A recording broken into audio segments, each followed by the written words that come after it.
Hello, everybody. Welcome back to E-Girls Magic Thoughts podcast. This series will be an introduction of who I am so you guys get to know me better. You can find me in my social media as everyday_egirl with a U instead of an I on Instagram and Twitter. And on Facebook, you find my page as E-Girls Magic Thoughts. I do have a TikTok. Well, actually, 2 accounts because one is in Spanish, but I can't change my username yet on the account that's in English. So, soon, I'll let you guys know how you can find me on TikTok as well. I'm so grateful with you guys who have been so supportive and listening to the podcast. Y'all don't know how much that means to me. Don't forget to share with your friends and family, okay? So, today's episode is called My Mother. The point with what I will share today is to see how important trauma doesn't only affect me, but if I don't know how to break the chains of toxic patterns, or I don't want to, it will affect the people around me in my present and in my future as well. So, let's get started. Excuse me. Everything shared here is under my mother's approval, and the only purpose is to use it as a testimony to learn from other people's experiences and break with generational trauma. My mother was born in December of 1968. She has a twin sister, and they were the first born babies of their father. Their mom had 2 boys from a previous relation. Later on, around 5 years later, my mom had a sister. My grandfather was the type of man that was physically abusive. The typical women beater macho man. The type of guy that minimized the woman. So, of course, since at that time he had already 3 girls, Mr. Cloud, let's call him like this, wasn't happy, and it was such a shame. By the time my mom was around 9 years old, her mom, at the age of 38, sadly died of uterus cancer. Not even a month passed by when Mr. Cloud had already moved on, supposedly, And he began a relationship with a woman who also had kids from a previous relation. My mom says that this lady,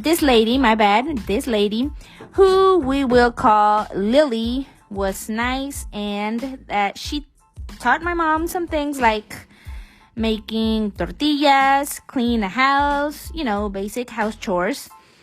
My mom also mentions that Lily was protective with them. Of course, during this, my mom's older brothers were, in the picture as well.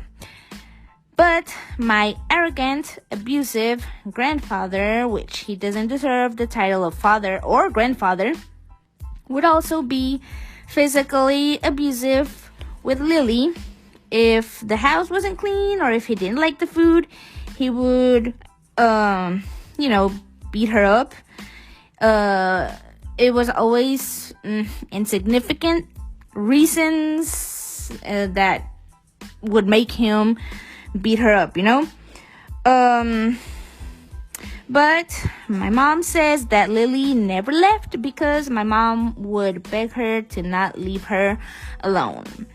Mr. Cloud would make the girls do adult things like fixing stuff on the house, take care of the chickens, pigs, and he didn't care if it was, if there was a horrible storm outside. The twins had to go check on the animals while he was inside sitting down and, of course, not getting wet. He would make the little girls work, and, of course, the money was for him. So, of course, my mom grew with emptiness in her heart and physical abuse. So, Mr. Cloud and Lily had a son with Down syndrome. And while Lily was at the hospital giving birth, Mr. Cloud was messing around with one of Lily's daughters that might have been around 15 or 17 years old. My mom was the one who found out about this, and she got mad with both her father and her stepsister. How could she do this to her own mother? So when Lily came home with a C-section and a baby, my 11-year-old mother told Lily what was going on. And my mom says that Lily was so mad that her C-section opened. And my mom says that some of her inner organs went out, and it was something that will never go out of her mind. She says that Lily asked for her help to put everything inside and called an ambulance. And obviously, she had a heavy discussion with Mr. Cloud, and when she called the police, he went missing. Poor Lily. I wonder what went through her mind and how hurt and confused she was. But she stayed strong, and I'm always going to admire her because she left and took care of her baby while Mr. Cloud and Lily's daughter got married, had kids, and until this day, they live together. Lily died like 4 years ago, and her son with Down syndrome also died last year, 2021. After all this mess, Mr. Cloud gave up his rights to his 3 daughters, and my 2 uncles stepped up and ended up raising them. They did a really good job, and I'm always going to be grateful with them, and I'm always going to admire them. They were 17, and the oldest one was 19 at that time, while the twins were around 12, and the youngest one was 7. All this affected my mom until now that she is a 54-year-old woman, plus other horrible experiences as an adult that we're not going to talk about right now. She never went to school because Mr. Cloud said that school was only for men, and in her teenage years, her and her twin sister worked to give an education to their youngest sister. My mom is an insecure woman. She didn't break up the chains and repeated the same physical abuse with me and my brother. We are the oldest ones. She wasn't like that with my 2 youngest siblings. I don't know why. Even last year, I was living with her, and in many occasions when she would get mad at me, she would still be aggressive and say very hurtful things. She knows she needs help, but I have a feeling she is scared to ask for it. While I was growing up, I also grew up with insecurities, and I never fully felt loved.